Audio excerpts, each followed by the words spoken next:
আলু ভাজি মানেই আমার ডাল করতে হবে। আলু ভাজি যেই রকম করে ভাজি করেন না কেন চেটে পুটে শেষ করে দেবে আলু ভাজি। আলু ভাজির এত চাহিদা আমার পরিবারে, আলু ভাজি এত খেতে পছন্দ করে। আর এটা যদি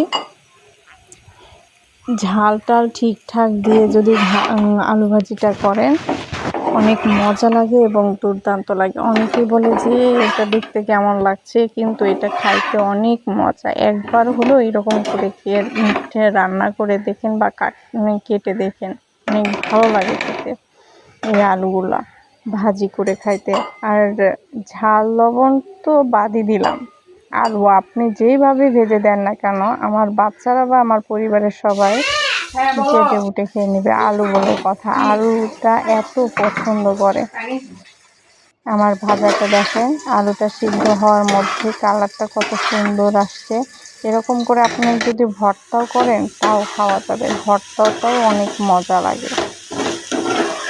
যেহেতু আমার আলুর চাহিদা বেশি, আলু পছন্দ করে এইরকম করে যে ভাজি করলেই সব শেষ।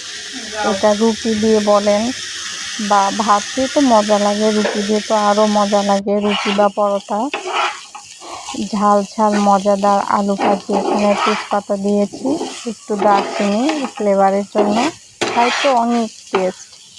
এইরকম ঝাল ঝাল মজাদার আলু ভাজি।